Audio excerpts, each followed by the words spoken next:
Hey, Miss Moody here, teaching from home, kind of weird. Some people on my Google Classroom were asking if I could do a read aloud, so I found a perfect book. This one is by Sharon Creech. We've talked about her a lot in class. She writes primarily fiction books, realistic fiction. This one I feel is kind of between realistic fiction and maybe it might delve into a little bit of fantasy. But you can see the picture here. It's called The Boy on the Porch. And I checked this out using an app called Overdrive. It's an ebook. And you all have access to Overdrive now. If you're a Hemphill student in 5th through 8th grade, you can use Overdrive. Or I think your app is called Simply E. And if you need help logging into it, shoot me a message and I will tell you how to set that up. So yes, I checked this book out for free. And I actually am a member of the Houston Public Library. I signed up for free online, and they have a ton of Sharon Creech books. And I found this one today, so I thought that I would do a little read aloud for you, just 10 minutes worth, every day.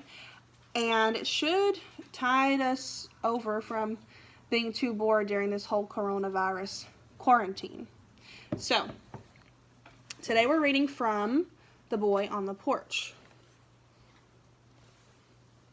And I'm not a professional YouTuber. I'm not as good as some people you guys probably follow, so don't judge. Alright, chapter 1. The young couple found the child asleep in an old cushioned chair on the front porch. He was curled against a worn pillow, his feet bare and dusty, his clothes fashioned from rough linen. They could not imagine where he had come from or how he had made his way to their small farmhouse on a dirt road far from town. "How old a boy is he, do you think?" the man asked. "Hard to say, isn't it? 7 or 8? Small for his age, then. 6? Big feet. Haven't been around kids much. Me neither." The man circled the house and then walked down the dirt drive, past their battered blue truck and the shed, scanning the bushes on both sides as he went. Their dog, a silent beagle, slipped into his place beside the man, sniffing the ground earnestly.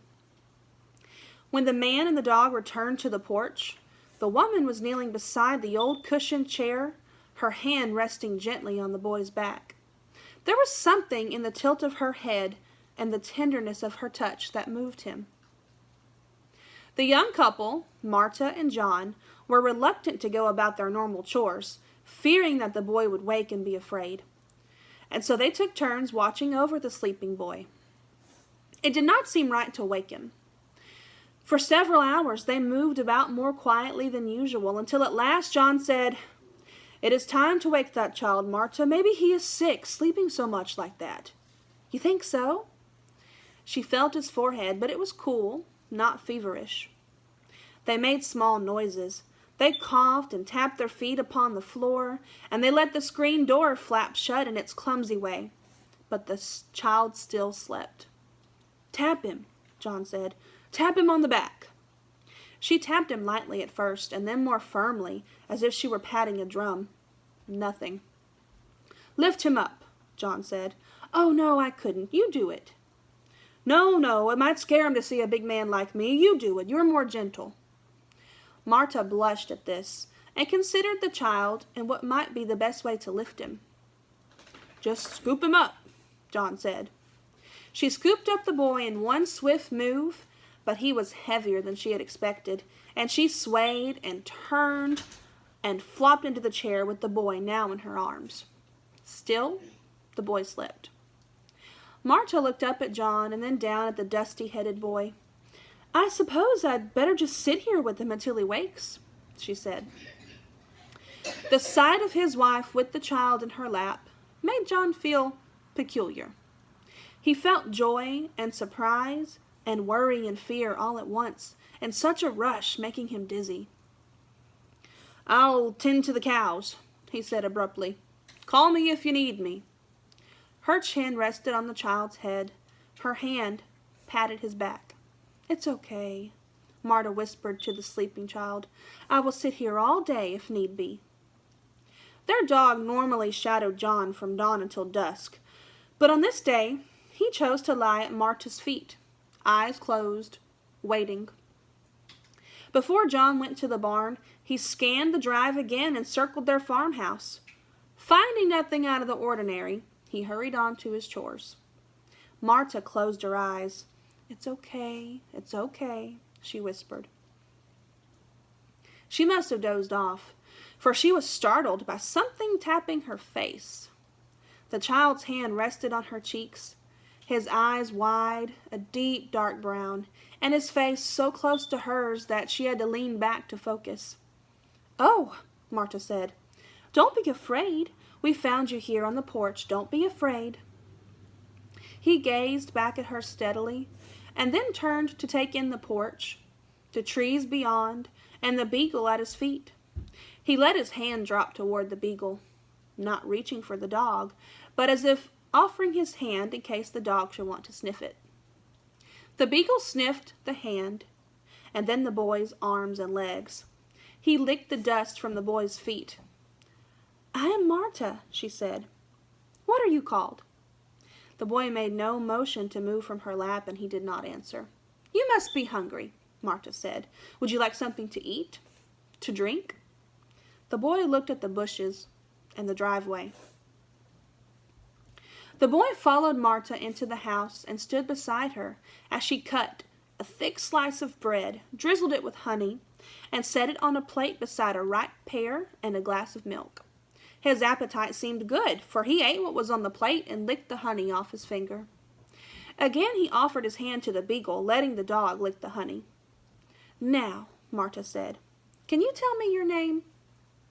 The boy's fingers tapped on the table. "Can you tell me how you came here? Did someone bring you?" The boy looked at her pleasantly enough and tapped his fingers lightly on the table, but he said nothing. When John returned from the barn, the boy regarded him casually. The boy looked all around the room, equally interested, it seemed, in the man and woman standing before him, as in the table, the dog, the wooden cabinet, the wash basin, the cupboards. "Look, John," the boy woke up. Her words sounded silly to her ears. Yes, I see," John said, smiling. His voice had boomed out of his mouth much too loud. And what might your name be, boy?" Still too loud. The boy licked his lips, tapped his fingers on the table. "He won't say, John. I've tried already."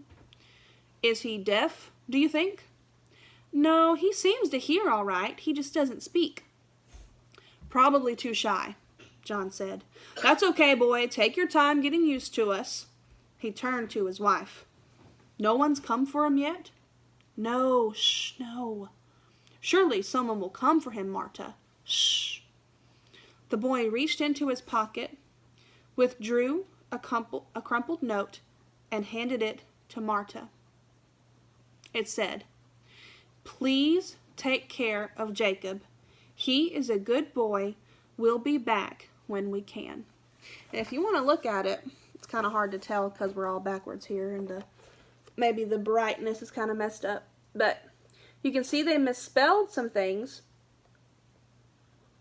So that's kind of interesting to note. That could tell us something about whoever left him there. When no one had come for the boy by nightfall, John and Marta fashioned a small bed beside their own. Marta offered the boy one of John's softest shirts to sleep in, and set out a basin of warm water and soap for him to wash with. She tucked him into the bed, patted his hand, and hummed a few bars of an old, half-forgotten lullaby.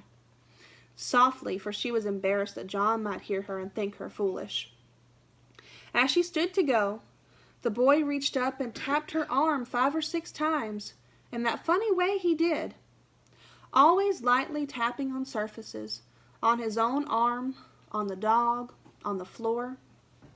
His touch startled her, and she nearly wept, so grateful was she for the gesture.